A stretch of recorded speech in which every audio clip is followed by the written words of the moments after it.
you read something like the Book of Revelation, and you're tripping over Enoch constantly. This character that we see in the Book of Enoch, this Son of Man, it's this messianic figure. He's also called the Elect One, with the letter of Jude. He's using this quote about this Enochic Son of Man figure, and he's using it for Jesus. And Mark almost didn't make it. It wasn't very popular, so they almost didn't include it. But the one that they did almost include was the Gospel of Peter, which concludes with like 100-foot tall talking cross. You know, it's like literally walking around talking to people. You know, on a mountain, the top of it's shooting out fire, it's surrounded by smoke, the ground is shaking. You know, there's rocks and lava flying everywhere, and there's lightning and thunder and all the It's volcano imagery.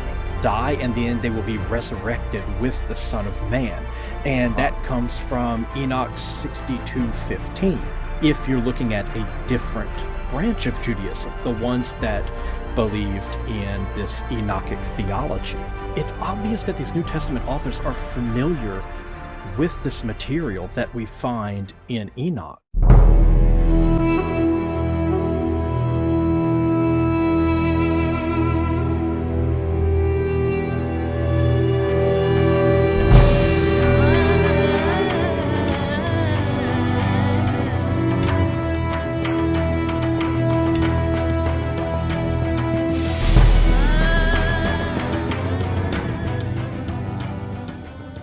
Welcome back to the Gnostic Informant, and you are about to attain true gnosis. Today I'm joined by Jason from Dragons and Genesis podcast. If you haven't seen that yet or heard of that, go right now. Put this on pause and go and subscribe. The link is in the description, and I have a comment pinned. So click that button, subscribe, hit the bell. It's amazing. It's one of my go-tos when I'm at work. So I'm lucky that when I'm at work, we're allowed to listen to podcasts and music and have headphones. I'm very fortunate in that sense. Your channel is one of my go-tos. Every time I see a new Dragon Genesis, it's on my number one on my playlist for work because I love listening to your topics. And one of your big topics is Enoch, which is what we're going to get into today. But thanks for coming on. Hey, thanks for having me. It's good to hear from listeners who really actually enjoy my show. I get a lot of feedback from my listeners, and the vast majority is positive, and so that's always nice to hear. Yeah, man, your stuff is good. You really do the research and the work. It's almost like scholarly, and it is. I don't want to say almost. You do work that a scholar would do. You dig into the text, you put things side by side and compare things, and you do it in a way that somebody like me can come along and listen and learn a lot from it. It's really entertaining stuff. Yeah, my goal is to be extremely thorough with the text, to go down all the little rabbit holes, to get all the little bits and pieces that all these different scholars have found, and present them in such a manner that people who are complete beginners to the Bible can find it accessible. And that's my whole goal. I want to make the Bible, understanding the deep recesses of this topic, I want to make that accessible to everyone, at least everyone who's interested. So that's basically what the podcast is. It's just making the Bible accessible and getting into those little nooks and crannies that you're probably not going to get if you just pick up a commentary on the Bible and read it. Right. And in a lot of ways, you've been successful at that because you demonstrate that you like for example, in the topic of Enoch, you really opened up my mind to the fact that, and this is what we're about to talk about too, so this is a good segue, that you really opened up my mind to the fact that the Book of Enoch is not only do we think it influences early Christianity, we can show in the text of the New Testament that it does, which is what we're going to talk about. So why don't you give a little rundown about Enoch, and we'll just go from there. Yeah, so sometime after the Babylonian exile, you have this massive reform within Judaism, the Deuteronomic reform, and it likely started before the Babylonian exile around the 7th century BC, but it continued on well into the Persian period. And I guess the product of that reform would become what we know of as Rabbinic Judaism. And so when you think of Judaism, you're thinking of this Reformed Judaism. It's monotheistic. There's a very clear delineation between heaven and earth. A lot of these different things that you think of when you think of Judaism. But that wasn't the only Judaism. And it's possible that remnants of earlier Judaism survived well into the Christian period. And this may explain why it's so difficult to reconcile the New Testament with the Old Testament. Because when you try to reconcile Christianity with Judaism, you come into all these different problems. You know, Hmm. the character of Jesus almost seems anti-Jewish, but he's supposed to be a Jew. So how does that work? How does that even make sense? He's very anti-temple.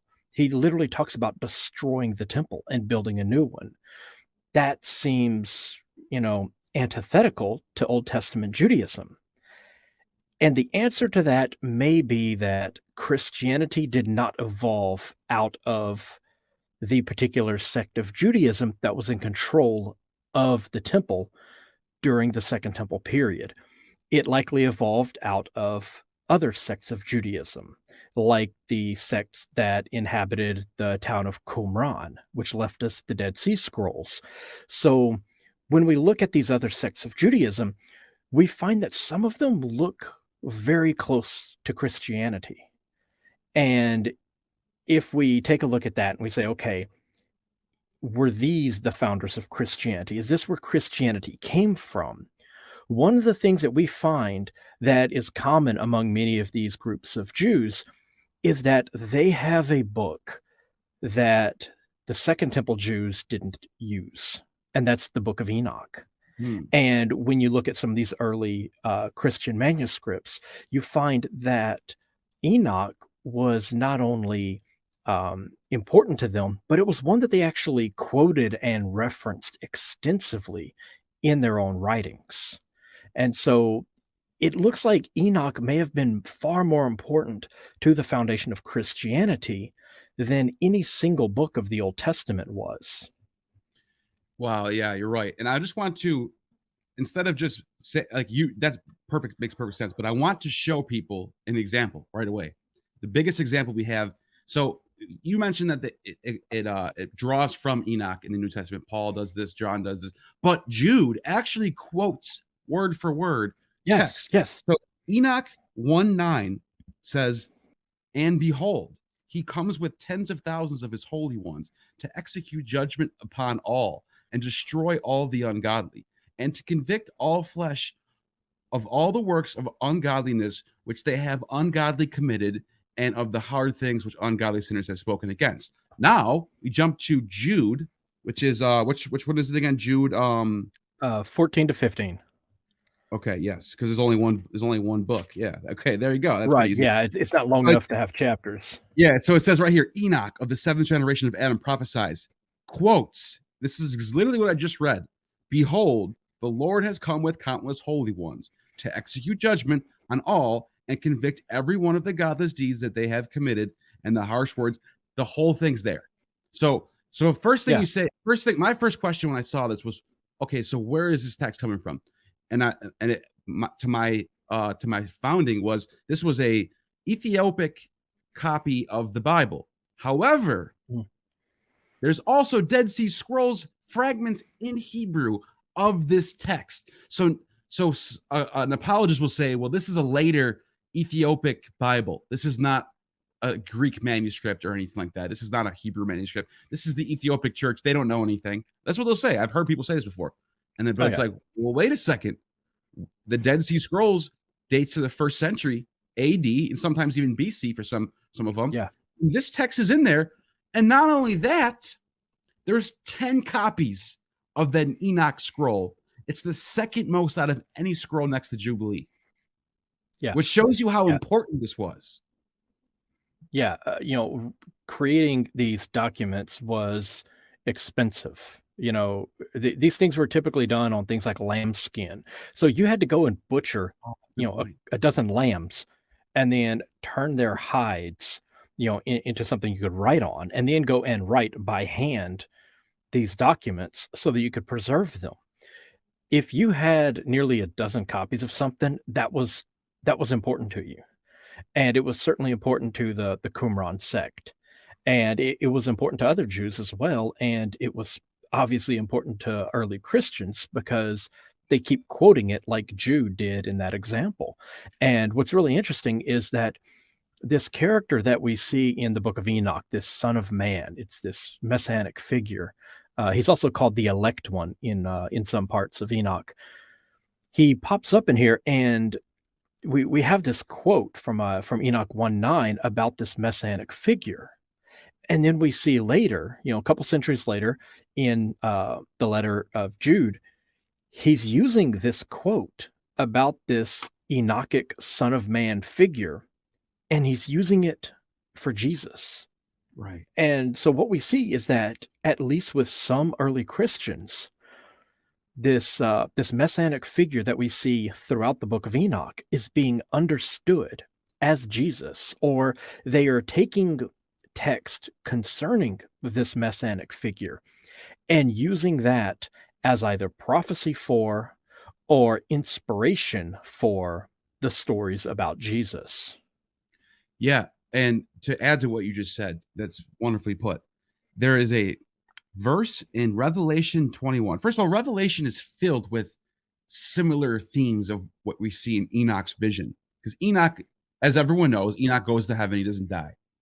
And the book of Enoch sort of elaborates on what happens after that. They sort of tell you Yeah. how he goes up to heaven and he comes back and warns Lamech to tell Noah about the flood. Basically, it's like a prequel to Noah's flood story, basically. Pretty interesting, actually. Right, That's right. the fall of the angels, the evil angels. It's not Satan. Spoiler alert. It's not Satan. His name's Azazel, but I guess Christians later on started to conflate the two. But long story short, just to give you another example, Revelation 21, you just said this, the chosen one, the Son of Man is anointed, the elect one. This is what they keep talking about in Enoch. And they Mhm. use the same type of language in Revelation 21:5. The one who sat on the throne said, Mhm. behold, I make all things new. And you can see how they're using the language of Enoch. And when Enoch is talking about this Messiah, this anointed one, this elect one who sits on the throne, says all these things in Enoch. That same language is apparent in the book of Revelation. And it's really strange the way Revelation is written. It's sort of like a dream, like all these angels and lights and the throne and heaven and the anointed one and the holy ones and the elect ones. That's all in Revelation, just like it's in Enoch. And it's Yeah. like you can't escape that, I think. Right. You read something like the book of Revelation and you're tripping over Enoch constantly. Um, like Revelation 21, 3 through 4 talks about how the righteous, they will die and then they will be resurrected with the Son of Man. And Wow. that comes from Enoch 62:15. There's how the righteous will be wearing garments of glory. And this is this shedding garments of flesh and putting on garments of light. This is a sort of resurrection, rebirth, ascension imagery. And basically, the righteous, they will shed their earthly garments, and this basically means dying, and then they will put on robes of light or garments of glory, and this basically means transcending to a higher state, becoming almost angelic. And we see reference to this in Luke 9:29 and Revelation 3 and Revelation 4. And this comes from 1 Enoch 62:16. So you go through, Revelation especially, but throughout the New Testament, and you're going to see all Wow. these little things that seem antithetical to the Old Testament, but they fit perfectly within Judaism if you're looking at a different branch of Judaism, the ones that believed in this Enochic theology, this this apocalyptic messianic movement that is exemplified in works like the Book of Enoch, Isaiah, Daniel, and some of the other prophets. Interesting that you said that because I pulled up the text, and sure enough, I literally just read from Revelation before you spoke, where it talked about the elect one sitting on the throne, and you mentioned 62. chapter 62, where it says, recognize the elect one. The Lord of Spirits seated him on the throne of his glory. And then you mentioned that in 62:16, it says, these will be the garments of life from the Lord of Spirits, and your garments will not grow old, nor glory. Luke's parable mentions the old garments being replaced by new garments, right? If I'm not mistaken. So you see these parables being looks like they're being drawn from the Enoch text. I want to talk about why this matters to Christianity today. And I think one of the big things that I like to point out is that a lot of Christians today, especially in the Protestant movement, like to focus on what's canon and what's not canon, right? There's 66 books and that's it. It's like, well, the question is, if it's only 66 books and everything else doesn't matter, then why would one of the 66 books that are canon have to quote a book that's not canon? So doesn't it kind of tell you that there's, you want to elaborate on that? Go ahead. Yeah, what's funny is canonical is just a matter of perspective. Right. I mean, to one group of people, you have one collection of books that's canonical, but you step across the border into another country or walk across the street into another church, and you have a completely different set of books that's considered canonical. I grew up Catholic. We have 7 books that the Protestants don't have. Why? Yeah. Well, for us, that's canonical. You go to Ethiopia and they've got like a dozen books that the Catholics don't even have. And for them, that's canonical. So I don't really put much stock in what's canonical. It's all interconnected, and so what some people decided in the 17th century doesn't really matter much whenever I'm looking at these texts, because these texts were written, in a time when, England didn't exist. There was no nation of England. There was no Church of England. There was no there Martin was Luther. no right, And- right. This stuff didn't happen. So And I don't put much stock in canon. And I agree 100%. And I don't think most people should put stock in canon. But the reason why I bring that up is to give somebody some ammunition against if somebody's like in debate or dialogue with somebody who's a fundamentalist who has, I want you to know that you have this is information for you to have to give back to somebody and say, well, why is your book special when your books quote books that aren't special? Basically is what I'm getting at. I think it's important to notice that is that they don't have, I say they, but fundamentalists, the Protestant types, it's important for people to understand they don't have a perfect theology that just came out of thin air. This had to this progression and evolution over time. That's what I'm getting at. Yeah. I also want to go ahead. You want to say something? One book that was almost canonical was the Gospel of Peter. Most people don't know it, but Mark almost didn't make the cut, and Mark is our earliest gospel. It's the one upon which all the others are based. Right. Matthew, Luke, and John are basically, reboots of Mark, and Mark almost didn't make it. It wasn't very popular, so they almost didn't include it. But the one that they did almost include was the Gospel of Peter, which concludes with like 100-foot tall talking cross. It's like literally walking around talking to people. That was like, that was almost canonical. So can you imagine fundamentalists today in 2021 trying to do the mental gymnastics to back up? Well, a cross could talk. You never know. It's the power of God. Hey, anything can happen. Well, it would kind of make sense, though, because if you drive along the interstate in like southern Illinois, they have these gigantic, like 200-foot crosses just out in fields. And if they just put a loudspeaker on there, then, hey, we could count Peter, the Gospel of Peter as a prophecy. So, well, it sounds crazy. Even if you're a Christian here in this, you might say, that's crazy. We would never do that. That's probably why it didn't make the cut. But it's like, but you also do have to defend talking donkeys and people teleporting, people who got baptized, teleported to another country. And you say that happened because you kind of have to, or else once you take, it's like the house of cards. Once you take one card out, is it going to fall? Probably. So which is like, it's like I might be being unfair by pointing out these are non-canonical, but it's like, if they were canonical, you'd have to talk about it. You'd have to defend it. Right. the giant talking cross isn't any more ridiculous than half the other stuff in the Bible. You And know, that's a fact. Yeah, it really is. I mean, These are important texts. yeah. I mean, we've got was it Elisha who calls down an army of angels on horseback to go and smite the Assyrians. We've got Yahweh in the beginning of Judges losing a fight to a metal chariot.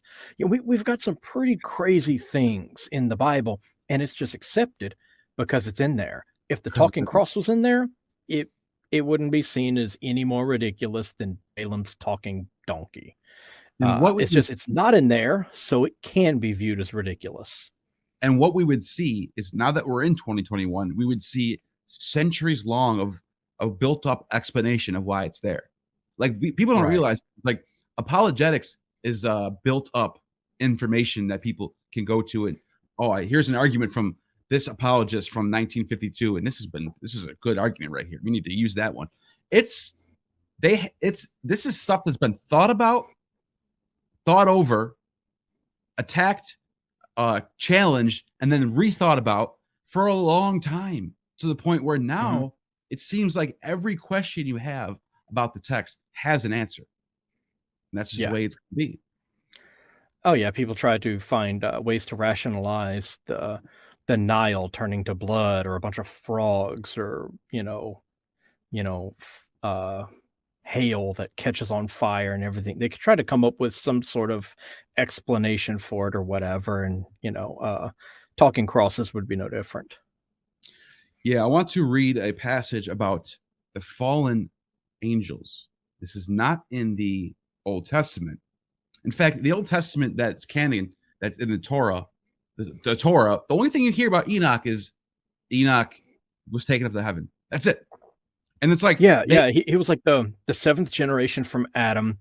I think this is in Genesis 5, like 14 or something. It's like a whole big, you know, family tree. you It's know like the what? I'm gonna 7th do that. generation from Adam. He Yeah, lived 365 years, and then he walked with God, and he was not. And that's it. Everyone else, it says how long they lived, and then they died. With Enoch, he didn't die. He walked with God, and then that was it.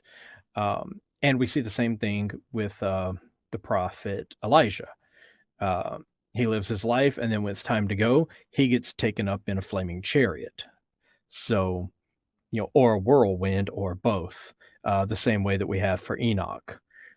He ascends bodily into heaven, and that's and all we know about him. Like that's it. that's it. And the interesting thing about this, and this is why I wanted to bring this up, is it says this: when Jared was 162 years old, he became the father of Enoch. That's all you get about Jared. That's actually all you get about most of the line from Adam to Noah. They do a Yeah. genealogy in Genesis 5 from Adam to Noah, and most of the people get one sentence. Then it gets to Enoch. Jared lived 800 years for the birth of Enoch, and he had other sons and daughters. The whole life of Jared is 900 years. Enoch was 65 years old. He became the father of Methuselah. Enoch lived 300 years after the birth of Methuselah, and he had other sons and daughters. The whole lifetime of Enoch was 365 years. Interesting number, by the way. And Mhm. then Enoch walked with God, and he was no longer, for God took him.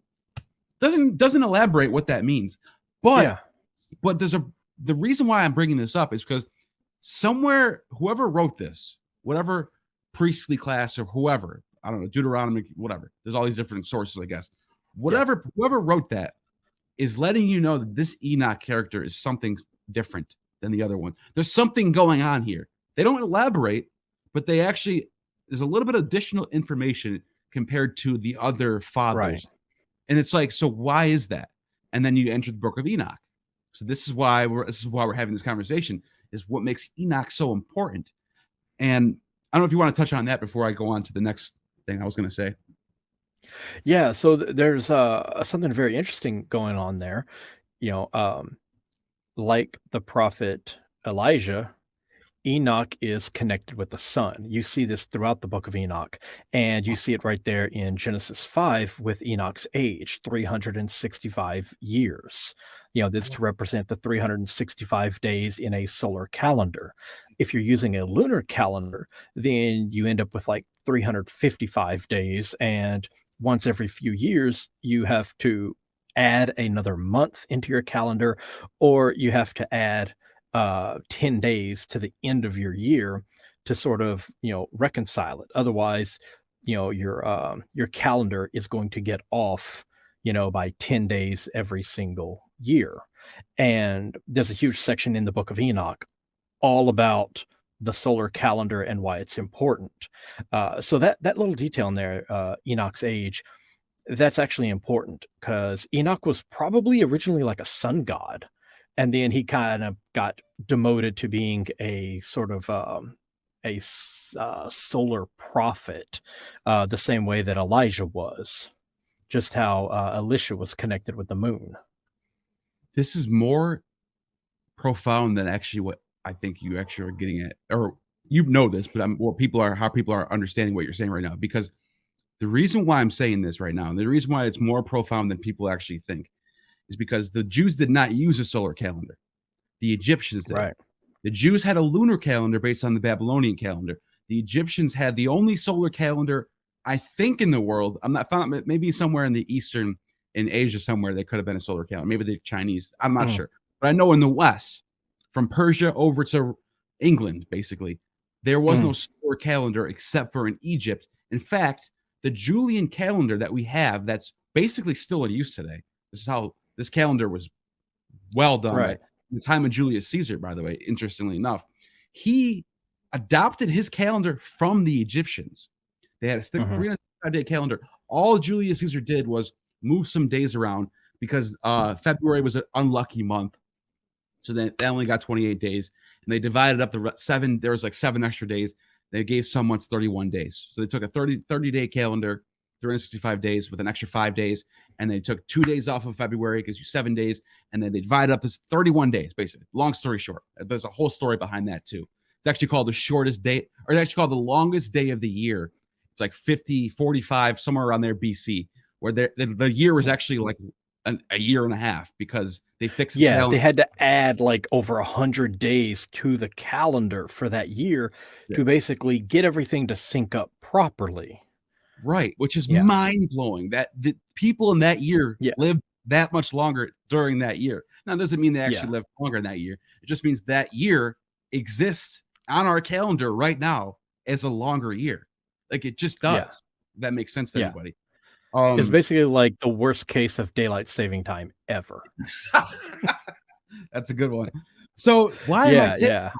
Because this is text right here in the Torah mentioning that Enoch's life is 365 years old, plus Enoch, the book of Enoch itself, really focusing on this solar mythology. If you get Yeah. later in the text, it's called Section 3, the Astronomical book. And Yeah. in this book, it talks about the luminaries, it talks about the sun being like the greatest of all the luminaries. The sun is like the image of God, it says. um the sun has its rising in the eastern portals of heaven. Like it's really putting the sun up on a pedestal as being Yeah. this great luminary figure greater than all the others.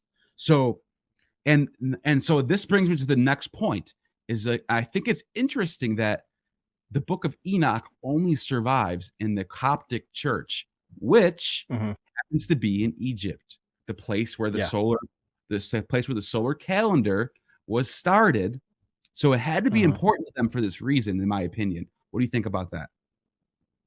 Yeah, I find it very interesting. The beginning of section 3, the astronomical section or the book of astronomy, the opening chapters of it is almost an instruction on how to build a device that will allow you to see what day of the year it is just by standing in a certain spot and looking east when the sun comes up. And it basically divides the horizon up into sections, and then each section is then subdivided into smaller sections. And these are markings for the months. And then as the sun comes up each day, it moves either north or south along the horizon, as you progress through the year. And you can also do the same thing for the western sky at sunset. And it's essentially outlining how to create a device for marking a solar calendar. And we're talking about a text that could potentially be from 300 BC. And it parts of it could actually, stem from things that are even older than that. And a big portion of that section of Enoch talks about how the apostates, and it identifies them as essentially the people who came back from the exile, how the apostates that took over the temple rejected the solar calendar and went to a lunar calendar, and how that is the cause of all the corruption in the universe. Wow. And this seems odd. It's like, okay, wait, did they have a solar calendar before the Babylonian exile? And that may seem really far fetched, but we have to remember that the land of Canaan, up until the end of the Bronze Age, was controlled by Egypt. Egypt ruled Canaan for centuries. Right. They had like forts, they had outposts there. You know, they were heavily influenced. They traded. We find Egyptian pottery in Canaan.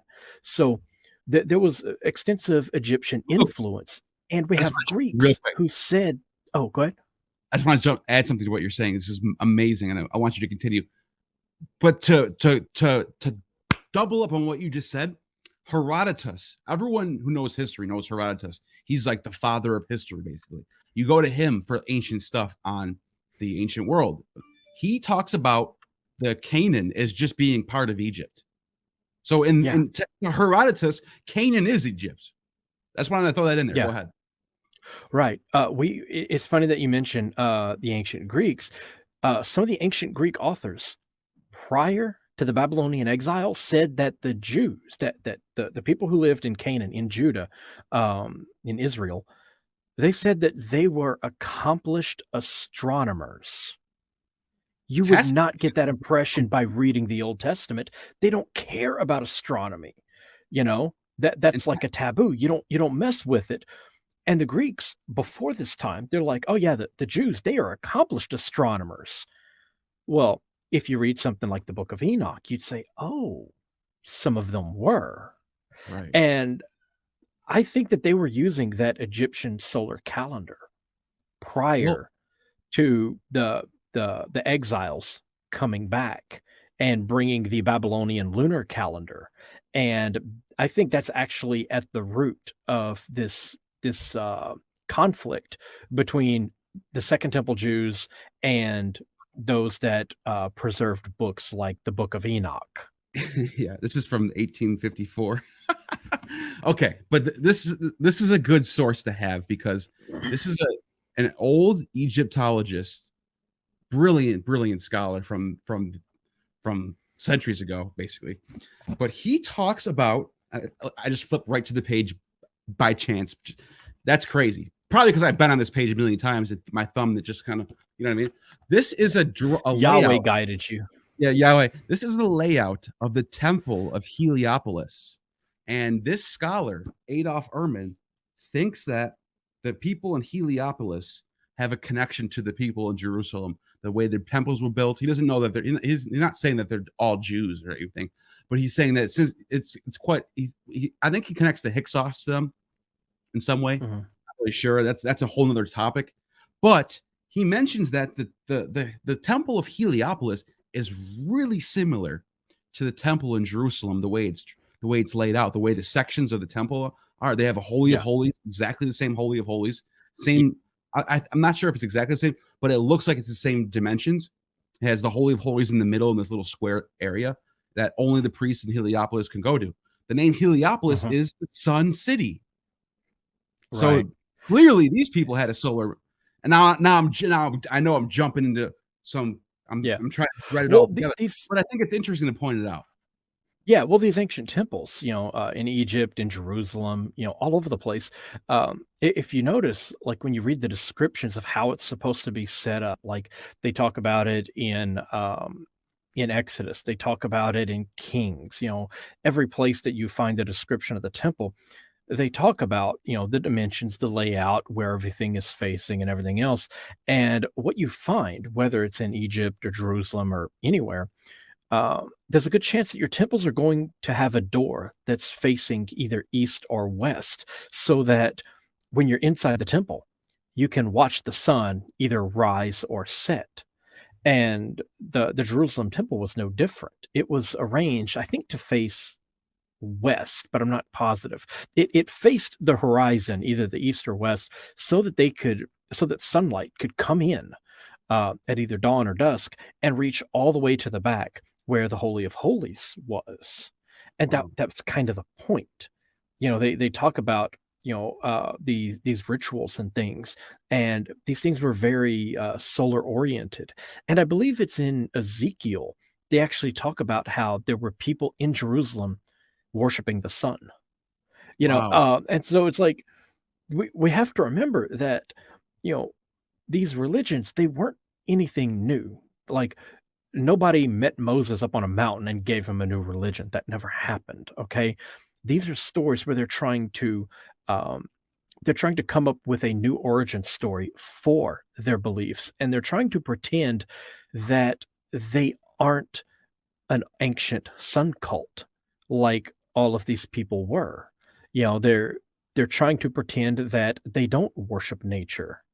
And so these stories about the sun and the moon and the stars and rivers and oceans and volcanoes, they get repackaged, and sun gods like Shamash turn into Samson, things like that. They change these things up so that they're not recognizable for what they are. Wow. But no, that's where it started. It was things like solar worship, lunar worship. They believe that their gods lived in volcanoes, which is why Yahweh has so much volcano imagery Wow. associated with him. I mean, the story of Exodus is packed with volcano imagery. You go up on a mountain, the top of it's shooting out fire, it's surrounded by smoke, the ground is shaking. There's rocks and lava flying everywhere, and there's lightning and thunder and all it's volcano imagery. Like, how can you not see that? You know? Yeah, and I'll give you a prime example of astronomy being injected into the Old Testament and making its way into the modern Bibles. Is you got in the Exodus, you got a story where the Israelites are going through the desert and they're trying to find water and they're starving and they're thirsty, and all of a sudden they find this place that's called Moriah, and it has 72, it has 12 streams of water, Mhm. so the number 12, with Yeah. 72 palm trees surrounding it. Mhm. What does that sound like? It sounds like I'm going to show it on the screen right now in the post edit. It looks like a zodiac map. Yeah. 72 constellations and 12 major constellations. That is a zodiac map. 72 is Yeah. not a random number. And by the way, if this was really historically true, there should be archaeology, even if these rivers dried up. Let's say let's give them the benefit of the doubt. The rivers could have dried up and the trees could have all died. There still should be archaeological evidence for there being a place, an oasis in the middle of the desert of Sinai with 12 trees and or 12 streams and 72 palm trees. We should be able to find that area. That area has never been Yeah. found. Yeah. Yeah. It's not, you know, these aren't stories about things that actually happen. These are stories that have a deeper meaning. They serve an ideological purpose. These stories are meant to convey a message. They're meant to remind the listeners of something. They're not really meant to recount history. If they were, they would be written very differently. They'd be written more like histories were written at the time, but they're not. Um, And I and think instead they do things where they have these tales about these ancient figures who do something in a very particular way, and then later you see the same figure popping up, or right. a different figure but serving a similar purpose, popping up, doing the same things in the same way, but maybe with a different name, Right. And so and it's the same let me, thing. let me give you an example of that. You got Nimrod, who this is actually in the Jubilee book, where Nimrod is killing the babies. No, this is not, I think it's in Jubilee, but this is definitely in Jasher, which is in this Oh found in the yeah, same book. Jasher's a great one. Yeah, Jasher was a really important book to the ancient Israelites. Um, and it's not only okay, this is a perfect example why Jasher, right? Well, Jasher, just like Enoch, is quoted in the book of Joshua. The book Yeah, of Joshua literally says that, and after all this happened, this is recorded in the book of Jasher. So for someone yeah, to say that's you can't use that book, that's not in our canon. Well, it's quoted in your canon, so we should be able to look at it. So Yeah. after that, Let's go back and read it. Yeah. exactly. So with that being said, in the book of Jasher, it talks about Nimrod living for like 300 years. There's no, if there was a Nimrod that lived for 300 years, we would know this. This would be because we know about all the Sumerian kings, and there's no Nimrod. There's a Sargon of Akkad, and there's a Naram Sin Yeah. of Akkad, which is his grandson. I'm not sure if this is an allegory of that whole generation put together. Could be. Yeah. Can't prove that, but it makes a lot of sense to me because this is around the same timeline. Long story short, there's a story in Book of Jasher where Nimrod is searching for the birth of Abraham, who's a baby at the time, and he wants to kill him. Hmm. So he kills all the firstborns. And surely enough, Tamar, or whatever, I think that's his father's name. Abraham's father's name is starts with a T. Anyways, he doesn't want to kill his son, so he gives up a baby who's a slave. And the baby slave gets killed, and they think it's Abraham. So they think, aha, we got him. This Abraham is dead. So Abraham grows up and blah, blah, blah. Long story short, you see the same story happening in Egypt with Pharaoh. Pharaoh wants to kill all the firstborns because he doesn't want Moses to do his thing. Then we see it happen again with Herod. Herod gets word from these three magi that Jesus is born. He's the Messiah. We got to kill him. We can't have a Messiah here. I'm the king.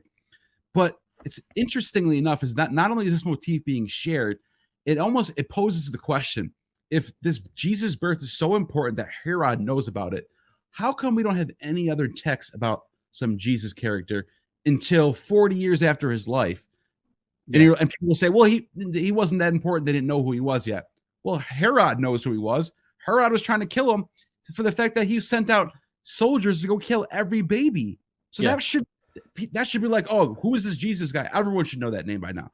But I know I could be being unfair about this because we all know it's allegory.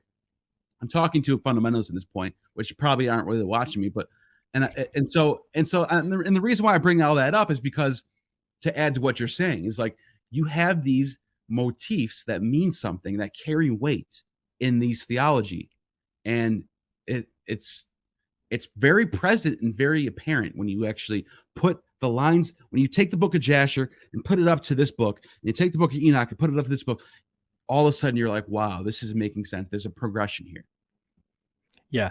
And the that particular motif, that exact scene actually, the Jews weren't even the only ones who used that. We've got the Persians, the Zoroastrians had a story almost identical to that. And what it was at the birth of Zarathustra, of course, his birth was foretold by prophecy, and his mother, she goes to give birth. The house is filled with this divine light, and she gives birth to Zarathustra, and all the evil in the world cried out in fear because this new prophet was born. And this king named Durin-Surim goes and tries to kill him because he knows that he's going to grow up to be a great leader. So he goes to try to murder the prophet Zarathustra as a baby. And when he tries to stab him, their god, Ahura Mazda, comes down from heaven and grabs his arm and causes it to wither. And he drops the dagger, and then he flees in fear. Wow. I think we have something similar in, I believe, Second Kings, where somebody goes to do something, and Yahweh, causes the man's hand to wither. But yeah, that scene, of the king trying to kill the infant, who later becomes this great prophet and leader, that was common in the ancient Near East. I call it the humble prophet motif. It keeps it. I think it's a way for a national religion to appeal to the peasant class, because Zoroastrianism was really good at that. They were really good at appealing, to the poor people, with these promises that at the end of time, the poor will be raised up and the wealthy will be cast down and stuff like that, which is also found throughout the Book of Enoch. The Book of Blessings and Curses it's like all about how the wealthy will be cast down and the poor will be raised up, and it's full of statements like "Blessed are the poor, for they shall get this," and all the rest, which is what we see in the New would be Testament. right. This gets recycled for the Beatitudes, which exactly. that's That's what Matthew, I believe. Um, Yeah, that's Matthew yeah, 5. Yep. yeah, Matthew. Um, yeah, Matthew loved Enoch. Um, You can see it. And speaking of the whole thing of like, casting judgment on, these wealthy people and stuff like that, that section at the end of Jude where he talks about, judging the false prophets and, it was taken directly from Enoch 1:9. We have something similar in at the end of Matthew chapter 25, this whole big section called the judgment of nations. And the entire thing is all about how at the end of time, this messianic figure is going to sit in judgment over everyone, and he's going to judge these wealthy, powerful people who are doing all of these horrible things. And so the all the kings and the rulers of the nations, they'd better watch out because Jesus is going to come for them. He's going to judge them. And that chapter ends with a phrase that basically says that the righteous don't have anything to worry about because they're going to be given eternal life. And this is taken directly from First Enoch chapter 62, which is all about judging the nations. And the elect. And it ends with a promise to the elect that they will be granted eternal life and they don't have anything to worry about. It's almost like this formulaic chapter, and it follows, the end of Matthew 25, it follows the layout of Enoch 62. And that's likely where he got it. Like he's not quoting it verbatim, but he's familiar with it. I think there's enough there that if you were a professor in college and you were reading this paper, you might charge them with plagiarism. Might. Now, I'm not saying they copied it. This is the reason why I bring this up, because I hate using that word plagiarism. Now, in school, you can't do that. You can't just be like, I'm going to copy from this book and rearrange. They're not doing that exactly. I don't want to make it think like I'm a plagiarist. But what it is things are in the air. Things are in the air. And it's like when we listen to music today, you might hear like a hip hop song or something, and it could sound a lot like another song. But it's cool. Like it's not like they copy the person. It becomes a hit for a reason. People like the way it sounds. The two songs can connect to each other. Like, oh, this producer sampled an old 70s song and they made a new rap song out of it. Cool. It's awesome. Everyone likes it. This is sort of similar to that, where there's things that are already around. They're popular. People are already using them, and it gets sort of redone in a new light. And another example of that is like the birth of Mithridates in 165 BC. They said that his birth was signified by a star in the east. Well, you mentioned Zoroastrianism. Zoroastrian, there's an account of Zoroaster in the desert fasting, and he gets rushed by Angra Manu, and Angra Manu tells him, "Just worship me, man, and it's all good. I'll give you everything." What does that sound like? Sounds a lot like Jesus. Let's think about that for a second. Sounds a lot like Jesus being tempted by Satan. Now, I'm not saying that Matthew copied Zoroastrian, but he could have been giving a nod to, that's a really good story. But Jesus is a little bit better than that. I'm going to show you why. And Jesus, he adds a little different narrative to it. He says that he offers Jesus all the kingdoms and shows him all the kingdoms. He said, if you jump now, the angels save you. Well, he sort of makes Jesus into a little bit more of a philosopher, and he sort of like beats Satan with his intellect. As thou shalt not test the Lord. And it's like, so it's not copying, but it's just taking something and making it better, basically. Does that make sense? These things, these were, they weren't exactly plagiarizing, but they do occasionally quote these things directly. And it's obvious that these New Testament authors are familiar with this material that we find in Enoch, because they have views concerning their Messiah that sort of are at odds with the Old Testament. And it makes Christianity this form of Judaism that is in some ways unrecognizable from Second Temple Judaism. The idea that their Messiah was created at the beginning of time, and then he was then the agent of creation for the rest of the universe. This contradicts the 6-day creation in Genesis 1, where God just speaks everything into existence. It never says, oh, well, before he did all of this, he then made the Son of Man, and then funneled his power through him to create the universe. But we find this, in places like 1 Corinthians 8:6 and 10:1 through 4. We find it in Romans 8:3. Their Lord, their Christ, existed at the beginning of time, and he was the instrument of creation. So when the great high God El Elyon created the universe, he did so through the Christ figure. Now, you're not going to find this in the Old Testament, but you'll find it in 1 Enoch 48:3. So Wow. Paul was familiar with this. Right. I did, I think, like a 5-part series where I covered all the letters of Paul, and it's like every third paragraph, I'm saying, oh, and here's the part in Enoch where he got it. Paul is constantly referring to Enoch. Um, Earlier you were talking about the thrones. How Jesus sits on this throne. We see that in the first chapter of Hebrews. I think it's maybe like verse 8, I believe. So after his resurrection, Jesus, he ascends to the highest point in heaven. They had this multi-tiered heaven. Most of the time they say it has like 7 layers. He ascends to the highest layer, and he's given his own throne. And we see this in First Enoch Wow. 62:5. So the Son of Man goes to the highest throne, the highest layer, and he sits on the high throne. And trying to usurp that throne was the sin that we have associated with the fallen angels. They try to ascend to this throne, they get cast down. We see that in oh God, what is it? Isaiah 14, I believe.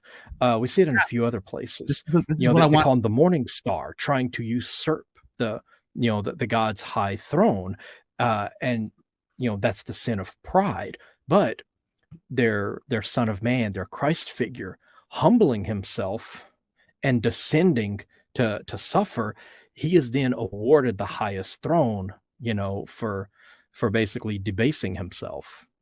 This is really important what you just said. This was actually where I wanted to go next, and you just sort of did it yourself. But real quick before I get to that, you're right about Hebrews 1. Hebrews 1 is about the messianic enthronement. So you have Mhm. these where he talks about the angels with the oil of gladness above the commandments, and it talks about the ministers of the angels wins a minute. Angels wins. Now Enoch talks about the 4 winds. This talks about Yeah. angels winds and a fiery flame. This is all Mhm. stuff that you see in Enoch. Fiery flame Yeah. swords guarding heaven. 4 winds Yeah. coming against the temple. This is all in Hebrews. So that was a great example. Oh, yeah. But then he talks Hebrews about is full of Enochic imagery. Hebrews is full of it. Hebrews is a perfect example to go to compare to Enoch if anyone else wants to do it. But you also mentioned this fall of when in Hebrew is Hallel. The Christian Bibles have either morning star or Lucifer, who is a Yeah. Roman god found in Ovid's Metamorphosis, which is Yeah. wild. That's like reading the Christian Bible and there being like Aphrodite or something. It really is no Yeah. different, Yeah. which is crazy. But I want to talk about how Christians get to that point, because they have a different Satan archetype than the Jewish Satan archetype, completely different. Yeah. In the Jewish Bible, Satan's always there. He's always basically a accuser, which is what the word actually means. He's basically God's Yeah. district attorney. He's there to Yeah. accuse the wicked. That's all he's there Yeah. for.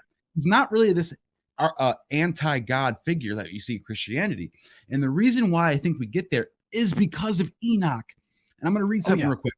It says, and Azazel taught men to make swords and knives and shields and breastplates, and made it known to them the metals of the earth, the art of working them, bracelets, ornaments, beautifying of eyelids, all kinds of cold, costly stones, and arose godlessness. Basically, long story short, the next paragraph is about Michael. Okay.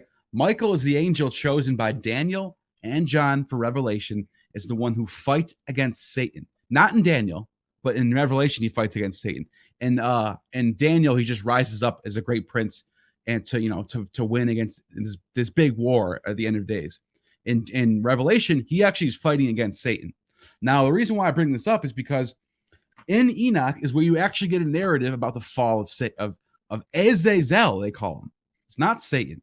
Now, the reason why this is so important is because Christians later on are looking at the fall of Azazel. Then they're seeing the fall in Isaiah 14 that you mentioned. And they're sort of, what they're doing is they're sort of putting them together as this new Satan, who is Satan who fell from heaven, which doesn't happen in the Old Testament. Satan never falls from heaven. Right. Hellel.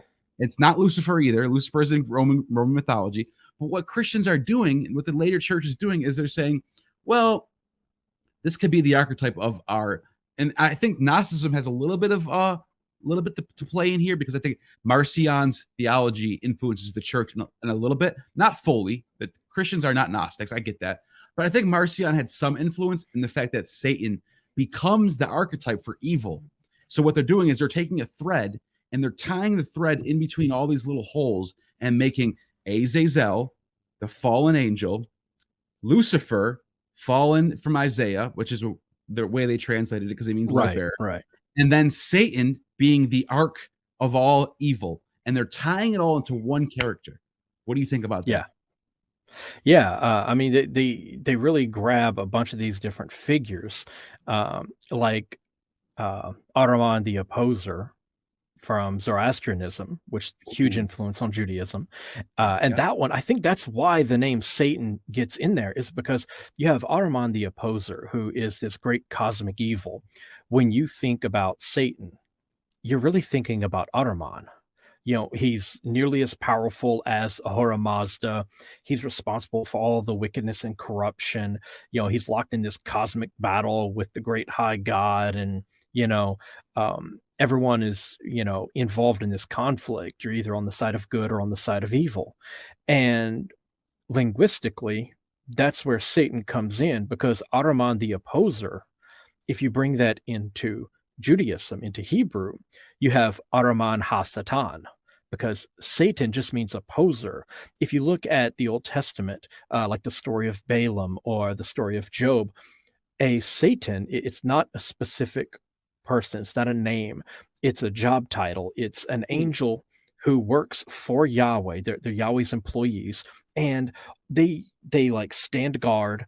They prevent people from going places they shouldn't. They also investigate people. They find people who are supposedly good and faithful servants, and they test them to find out if they actually are indeed faithful servants. They're sort of like prosecuting attorneys mixed with security guards, mixed with undercover agents. And that's what they do. But when you then bring in this Zoroastrian influence, and you have this thing whose name means, you know, the opposer, and that gets mixed with your opposer, it's only a matter of time before your opposer becomes linked with this great cosmic evil. And somewhere along the way, things like Leviathan, Nehushtan from the Garden of Eden, the talking snake, you know, the Lucifer, the fallen kings and stuff like that, that all gets wrapped up into it, because you also have things like Zoroastrianism, where you have these divine figures who are linked with kings who are cast down for their wickedness and their pride or whatever, who are linked with these fallen angels, or these rebellious angels, like Azazel and Semyaza and all of these others. So yeah, it's like our modern Satan is a giant patchwork. He's a quilt made of about a half dozen different things, and then they take the god Baal and they throw him in there. You know, basically anyone that they don't like, they're like, he's Satan, and they just cast that in as well. And he becomes the basically the in the flesh, I guess you would call him.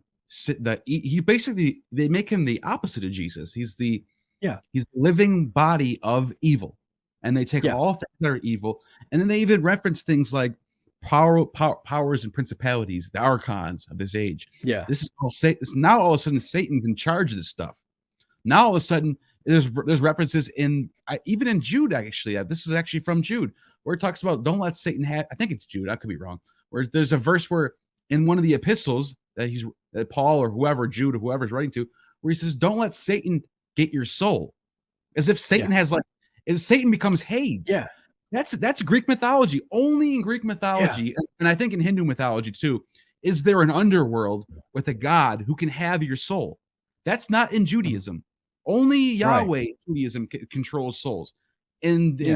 the New Testament, all of a sudden Satan can have your soul. Does that mean Yeah. Satan in control of the underworld? Like, so basically, to add to what you're saying, Hades, Pluto, um, these like dark lords that run the underworld, Osiris, those are all being thrown into the mix. Set, they're throwing all these attributes at Satan too. So you get this complete archetype of all things evil, the author of death. Right, right. We got you were talking about this weird angel theology with the principalities and powers. You know, we see this referenced in Ephesians 6, where it talks about that. Right. And this we also find this in First Enoch 40 and 41. It talks about these principalities and powers. Enoch has this very complex angel theology. Right. And then this whole idea of a segregated afterlife. Again, that is not part of Second Temple Judaism. It's not in there, but it's in Enoch. Right. The end of that chapter we were talking about earlier in Matthew, where it talks about the judgment, and then at the end of it, it's like, oh, if you're one of the righteous, don't worry because you get eternal life. It concludes by saying, and the wicked will get eternal punishment. That's Matthew 25:46. The only time in the entire New Testament that it says bad people get eternal punishment. Everywhere else, it says that, they get cast into fire or something like that, or they get destroyed. But this one time in Matthew 25:46, eternal life for the good, eternal punishment for the wicked. And this comes from First Enoch 22. Enoch gets he's getting a tour of the universe, and the angel Uriel, I believe, Yep. shows him this thing where they basically have these caverns, and it's segregated. The good people are in one cavern, the wicked people are in another cavern, and there's a third cavern for people who aren't really good or bad enough to fall into either category. And these people are given a second chance. And if they proclaim the name of their messianic figure, their savior deity, then they'll get to join the righteous and go to heaven. If not, then they'll be forgotten and they'll be cast in with all the wicked. And this is where you get the Christian idea of purgatory. Early Wow. Christians had purgatory, but you Yeah. can't find it in the Bible. Well, that's because it wasn't in all the Bibles. It Yeah, was but in it was Enoch, known. It you was know? well known, and you could prove this through Josephus and other first century writers, where they reference what's called the bosom of Abraham. Now, Yeah, if you're just reading the, I think it's Matthew, right, where they talk about the bosom of Abraham, where Jesus actually I think quotes it. so. It's one of the parables where the rich man and the poor man, and the poor man's on the bosom of Abraham, and the rich man, he's like in hell, and he's like, "Oh, just give me a drop of water." You know what I'm talking about, right? Yeah. Okay, so this story in particular talks about the bosom of I think Abraham, it's in and Luke. yeah, it could be Luke. Okay, Don't quote me on that, but I think yeah, it's in Luke. but let's just we all agree that it's there. It's there. Any Christian Yeah, will tell it's you that we're Google not. it. You'll find it. So, anyways, this bosom of Abraham, if you don't know what that means, you might just think he's literally talking about this guy sitting next to Abraham in heaven. Well, when you read the historians from the first century, especially Josephus and other ones, this is actually a place. Josephus Mhm. references the bosom of Abraham being like a waiting room for heaven. So Yeah. this is not. So this is actually, this gives you biblical solid grounding, I should say, for people who use purgatory in their theology. So if you're a Catholic watching this, there you go. I just gave you some ammunition against the Protestants who tell you that you don't have purgatory. There you do. You do have solid grounding. There is a purgatory, and it's found Yeah. in Scripture. But go ahead, and we'll just end on this. Yeah, yeah. It's there's all sorts of strange Christian beliefs that you have a very difficult time finding justification for. And that's because they aren't always clearly expressed in the canonical books. And that's one of the problems with Right. canon. You only got so many books that make the cut, and things like Enoch, which was extremely influential for early Christians. You lose that. Um, Just now you were talking about how Satan was sort of like he becomes the antithesis of Jesus, and he gets like cast down. Um, well, we have Jesus. His whole thing is he because he humbles himself, which we see a very clear example of this in the ascension of Isaiah, another that people definitely need to read. um he humbles himself and then he gets raised up, and because of that he gets his own throne. And what people don't realize is that early Christians believed that he his name he didn't get his name until he ascended. And there was see, I think they mentioned in Hebrews, it's in the Ascension of Isaiah. Philemon 2:9, I believe, says it. After his resurrection and ascension, then he was given his name.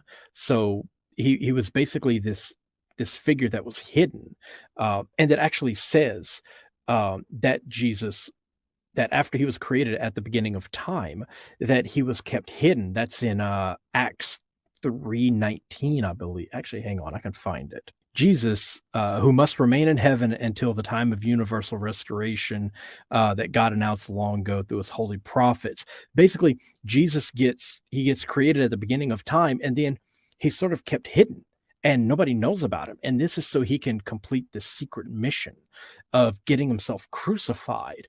Because if people knew who he was, then they wouldn't do it, because doing this would undo all of their evil deeds. That's the whole purpose of his self-sacrifice, is to restore the earthly creation. And then after he dies and is resurrected, he then gets revealed, and that's when people find out that his name is Jesus. We see Wow. this explicitly in the ascension of Isaiah. He's kept hidden, no one knows who he is. He comes down, the demons kill him, and then he rises up, and when he ascends into heaven, he then gets his name. He's named Jesus, and all the demons panic because now they realize what they've done. They accidentally shed the blood of the one person who could undo all the corruption they've been conducting for thousands of years. And we see this. Um, Philemon 2:9 talks about how he didn't get his name until after his resurrection and ascension. And in First Enoch 69:26, he's Yeah. named, he gets his name, he gets his title after he ascends.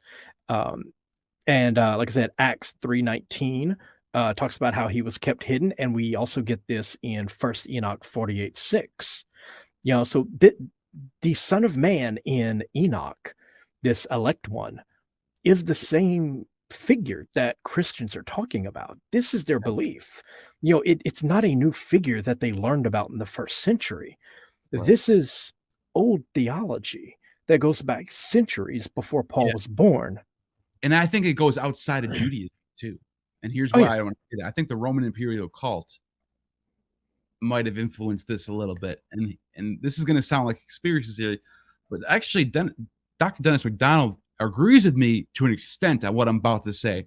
And this is what we'll end on, because we're way past. But this has been fun. But so I actually, when you mentioned that the ascent of Isaiah talks about angels killing the chosen one, and he Mhm. ascending up into heaven and getting a new name, and the ones that killed him panic, it sounds really similar to a story about Julius Caesar. Okay, well, hear Mhm. me out. Julius Caesar gets killed by the conspirators. When he gets deified, and then Ovid writes about this. It's called the apotheosis of Julius Caesar. When Julius Caesar is deified, they say that his soul, because they cremated him, and they say that the remains rised up into the comet Venus, which was his Mhm. bloodline. That he was a descendant of Yeah. Venus. Now, now what happens is, he in his will, he does a bunch of smart moves in his will, which gives a power over to the people. First of all, he gives all his money over to the Roman soldiers, Yeah. like millions of dollars equivalent to now would have been given to Roman soldiers. Plus, Oh he wow. adopts, Plus he adopts Octavian, gives him all his Mhm. power, the new Caesar, which Yeah. Caesar becomes the son of God. So all of a sudden you Yeah. have this weird story of, and all, by the way, all the conspirators end up being killed by basically Augustus. Augustus gets Yeah. revenge for his father. So what you see is this guy being killed, and then him literally redeeming himself from heaven. So you get the story of this Messiah-like thing. You get Augustus is the son of God, and they put the Divius Ilius on all the coins in the Roman Empire for the next 40 years as the Pax Romana.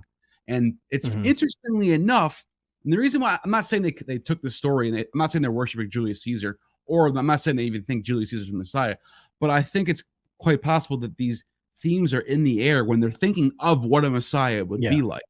And the last thing I want to say about this is, it's interestingly enough that the last thing Julius Caesar did was win the civil war against Pompey. And Julius Caesar was known to be a little bit better to the Jews than other Roman emperors were. Yeah. For example, Pompey snuffed out the Jews and went into their temple and desecrated the temple.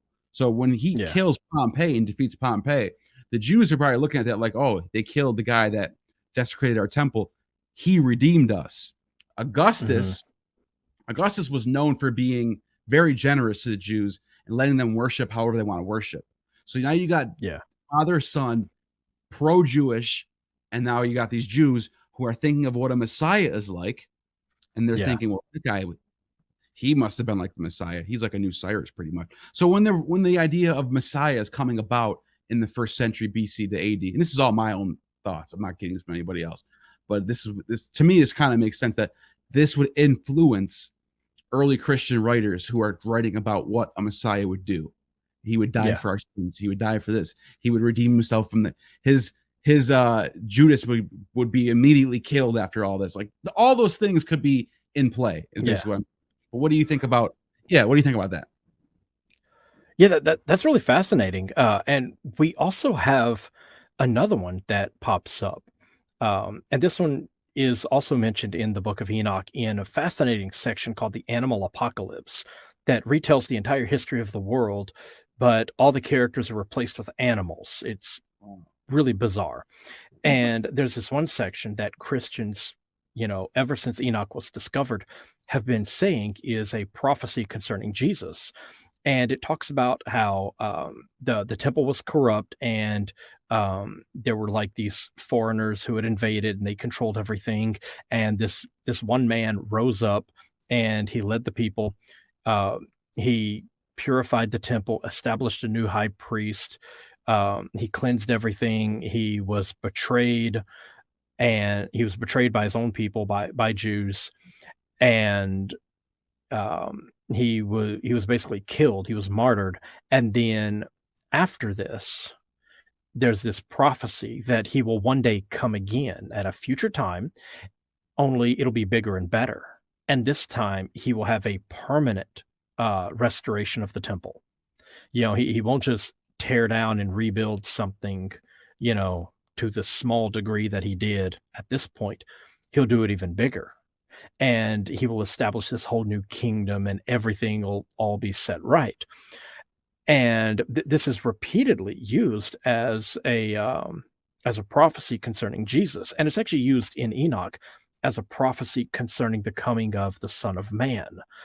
But it's talking about a guy named Judas Maccabeus who led a revolt against the Seleucid Empire, kicked Wow. them out, took all the Greek statues and all the Greek, pagan ornamentation, ripped it out of the temple, threw it away, and then uh, financed massive renovations and a reconsecration of the temple. New high priest gets established. He eventually gets betrayed by some of the Jews.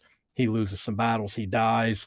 But his brother John Hyrcanus comes along. He kind of finishes everything up. He unites the northern and southern kingdoms for the first time. Uh, and it kind of establishes a sort of a new golden age for the kingdom of Israel. Um, and and Enoch is talking about this and talking about how they look forward to a second coming of this Judas Maccabeus figure who will one day come and do the same sort of restoration and conquest, but even bigger and better. And it's all wrapped up in this Son of Man theology. And so their idea of a Messiah was sort of a rebirth of this Jewish rebel leader. And so it's really fascinating stuff. And this is something that is still used today as a prophecy about Jesus, because they say, "Oh, look, they're talking about all the things that Jesus did." It's like, no, they're talking about Judas Maccabeus. But yeah, Right. it's It's amazing fact. stuff. No, it is. And that's the perfect thing to end on, because it shows you how this idea, this concept of a world savior, Messiah, and you have all these texts that you can put side by side, and you all of a sudden a light bulb just goes off. And you're like, now I can see how this is all happening. Now I can see why these ideas are being thrown around. Yeah, It makes perfect sense. And yeah, this is why. yeah. Go ahead. Yeah, they had these people. They had a horrible time. I mean, they were basically at a crossroads. Everybody and his brother conquered them: the Egyptians, the Assyrians, the Babylonians, the Persians, the Macedonians. One after another. You've got the Greeks, you've got the Romans. Everybody conquered this land. They just wanted to have sovereignty. They wanted to be their own nation, and they just desperately wanted that. And so it makes sense that their prophecies are about someone coming along and kicking out the intruders, taking out all the stuff that they feel is corrupt, and setting up a new nation, a new temple, a new religion, a new way of life in which things are just better. And that's what you see, like hell, from like Exodus on, all the way through the New Testament, Enoch, all of it. It's it's desperate people who are just clinging to an imaginary hope that one day things will be better. Luckily, Yeah. there's no more fighting in the Middle East. It's all peaceful and everyone gets along, and no one has to worry about Messiah these definitely things did his anymore. job, right? Messiah definitely did his job. It's all peace Yeah, now. yeah. Well, Judas Maccabeus, he came back, he fixed everything. It's all good now. well, it actually and this is the last thing I'm going to say, and because what you said makes perfect sense. Because if you're a Jew living in the first century and you're taught your whole life that the Messiah is coming, he's going to save us all, but all you read in your texts and your history books and all you know about is Israel got conquered by the Egyptians, Israel got conquered by the Babylonians, Israel got conquered by the Syrians, and then you're like, now the Romans are doing it. So it's only natural for you to say maybe the Messiah is supposed to die. Maybe like Yeah, it's like a self-reflection yeah, for everyone, for salvation. Maybe the Messiah is supposed to just die, and yeah. believing in this Messiah and being a martyr is what makes you survive. Yeah. I, there might be a Suffering for psychology, Christ is your lot, 1 Peter 4:16 and 1 right? Enoch 103:4. It's There's just probably you're gonna psychology have behind. to be a martyr. Okay, I was just saying, there's probably a psychology behind that. Which, Yeah. Yeah, I like, why? mean, How else do you make sense of all this? yeah, theology has to explain suffering, and if you're suffering all the time, well, you've gotta find a way to explain it, and y Right. Deuteronomic theology says, "Well, you must have done something wrong, and Yahweh's punishing you." Enochic theology, it's gonna get better. There's hope. You're suffering because you're right. And this is one of the major deviations from the Hebrew Bible. Christianity and Enoch, your bad position, your suffering, it isn't because you did something wrong, because you betrayed a land deal with Yahweh. No, it's because you're doing it right, and the wicked are currently in power. That's why they're suffering. And that's a huge component in Enoch and in early Christianity throughout the New Testament. It's right there in the Beatitudes we talked about. Blessed are the meek, blessed are the humble, blessed are the poor. These are people who don't have control of the Jerusalem temple. These are the Jews that were kicked out. These are the ones who are living in little, hovels in Qumran on the banks of the Dead Sea. Like, can you imagine building Yeah. your home in a cave on the Dead Sea? That had to be miserable. How did that? It's And crazy. how do you explain that? Right. Either you're being punished for being wicked, or you're doing it right, and the wicked are in power. That's why you're being punished. And that's that's one of the main things that separates the New Testament from the Old and links it intrinsically with the Book of Enoch. Because the Book Right. of Enoch is all about that. Wow, this has been amazing. This has been super fun. Definitely gonna have you back on anytime you want, man. Yeah. So real quick before we close out, Dragons and Genesis podcast. Type it in on YouTube; it'll pop right up. Subscribe, hit the bell, all that stuff. Anywhere else we want to navigate people up while they're here? Yeah, you can find me at facebook.com/Dragons of Genesis. You can look me up, dragonsofgenesis.com, or just search Dragons in Genesis wherever you get podcasts. Any podcast app, type it in. You'll see a big orange logo with a silhouette of Godzilla attacking Jerusalem. You can't miss it. It's an awesome logo, by the way. So yeah, and like I say always, you have just attained true gnosis. You have just attained true gnosis. The demiurge has no power over